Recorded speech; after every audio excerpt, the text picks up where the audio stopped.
How's it going there, everyone? It's Mr. Zan over here bringing us another Digimon Tree episode discussion.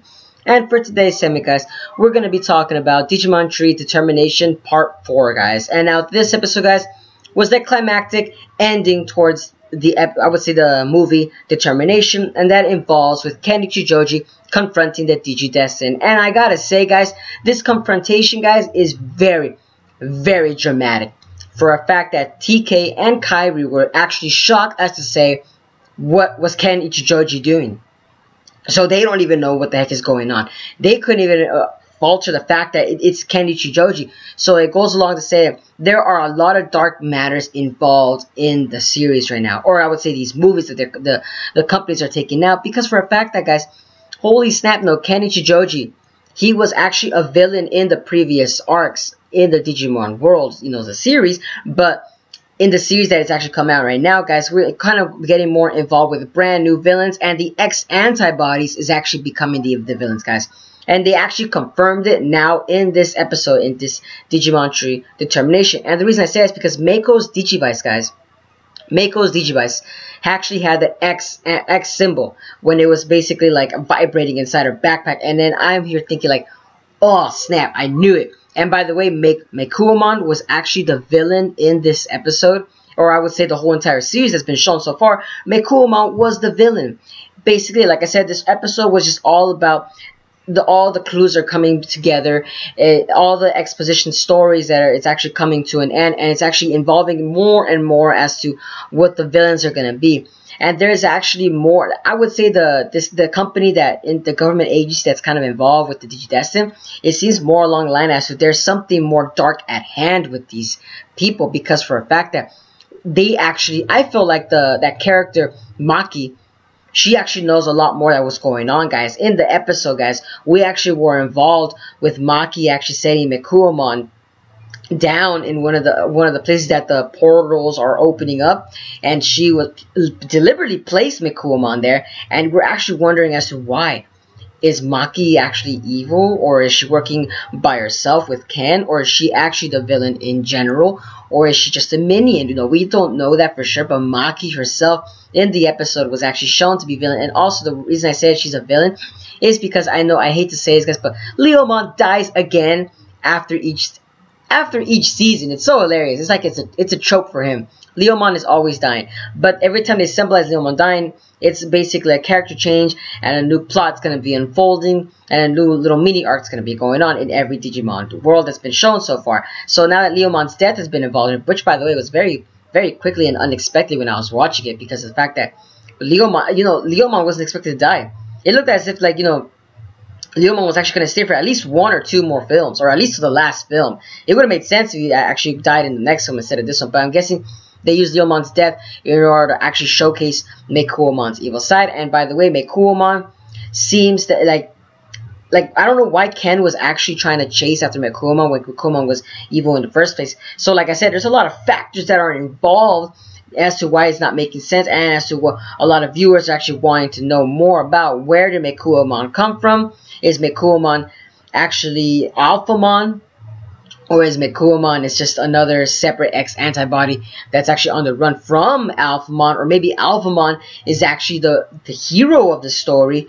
You know, there's a lot, because, you know, Alphamon, like, you know, like back in the episode 1 reunion when he faced off against the Digidestin, we don't know as to why Alphamon was attacking. A lot of spectators and a lot of reviewers out there are saying that Alphamon is a good guy in general, but, you know, from the looks of it, from what I'm seeing, I don't know, Alphamon could still be a bad guy, or maybe he just has something along the lines as to that he hasn't explained yet. So there's still a lot of debunking on Alphamon himself, guys.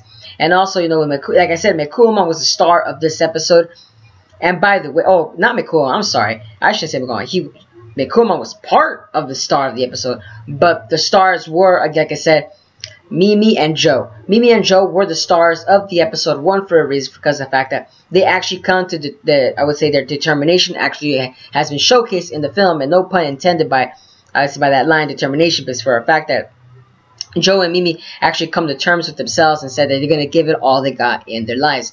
And I kind of didn't like how the fact that when Joe was actually told to actually join the battle, because for a fact that, you know, he was actually explaining himself that he doesn't want to do it. He's tired of doing it. You know, it's not his job. Why should he have to join the fight when other people actually want to join the fight, but they can't. It's kind of hilarious at the fact that they're actually doing that. It's so hilarious. And you're wondering, Joe kind of made sense there. Joe really did. Joe really did, guys. Like, if someone really wants to join the fight, but they can't, but Joe doesn't want to be there, someone could take his place. No, the way that Joe explained it was actually self-explanatory.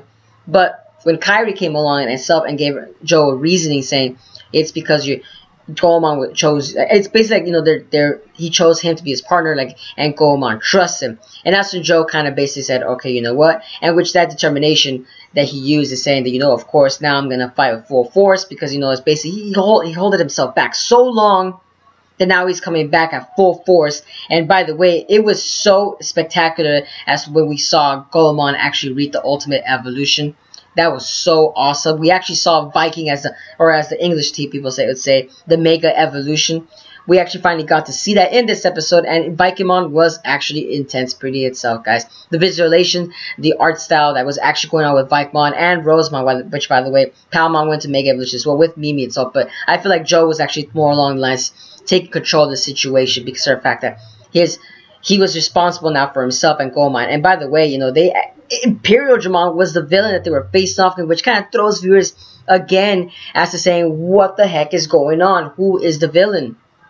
Kenichi Joji brought Imperial Digimon to the scene, so we're wondering as to was that the real Imperial Digimon, or was that a dark spectator or a hologram of the former Imperial Digimon that we know of? There's a lot of speculation that we can speculate right there.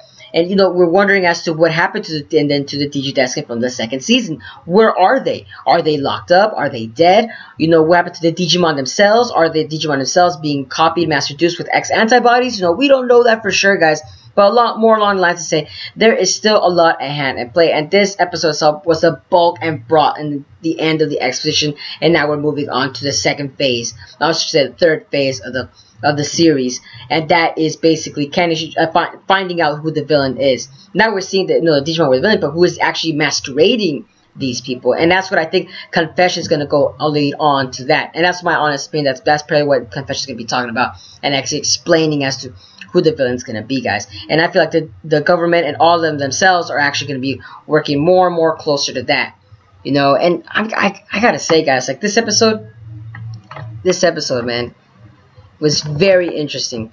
Was very interesting. Like, the reason I'm saying that is because, and I'm repeating myself, was for a fact that we aren't really expecting much from the movies themselves, and they're actually entertaining many viewers. With the powerful imagery and voices, and I would say the original Digidestin coming back. And with all mature themes that are going on in the series.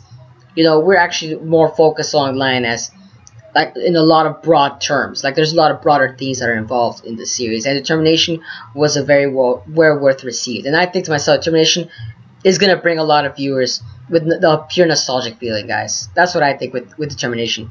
Determination was very interesting, And as to with Daigo, we don't know with Daigo if he's actually also a villain of himself. We actually might think that Daigo he's just unaware of all the events that are happening in the season. Since Maki seems to be the one masquerading, But that's it for the episode, guys. That's all I can really say about it, because we still don't know, and there's a lot of speculation. But I know for sure the X antibodies are carried around Mikumon. That's a definite for sure, guys. Definite for sure. And I'm hoping in Confession they explain more about the X antibodies, or actually explain it to the Digidestin, since apparently they seem like they don't know about it, the X antibodies, since apparently it's like a new event that's happened in the digital world. It's not necessarily been there for long with the original Digidestin. But let me know down in the comment section below, guys, as to what you guys think about Determination. Was that actually to your expectation? Did you guys enjoy the Mega Evolution that involved Digimon? And also, who do you guys think is the real villain? In my honest opinion, I feel like Maki is the villain. When she smiled at Leomon's death at the end of the episode, that was it. I'm just like, no, Maki's it. Maki's the villain. Maki's got to be the freaking villain. That's just it. There's no other explanation. I mean, when you look at it, Kenichi Joji, when they introduced him, it didn't make any sense as to, and he didn't even talk to, by the way. He just looked more like a hologram that was actually there. This is for the fact that only the the Digimon can actually enter the digital world, and apparently the humans, when they tried crossing, they couldn't enter. With, for example, when Mako tried to enter the digital world, she got forced back. So it goes along to say that Kenichi Joji that they were showed was a digital hologram. Like I said, guys, it's very entertaining. Like I said, so much speculation that's going on there, guys. But like I said, let me know down in the comments below what you guys thought about the episode. And as always, guys, if you guys enjoyed my content, don't forget to give a like, comment, share, and subscribe for more Digimon Tree episode reviews. And as always, guys, I'll see you then in the next video.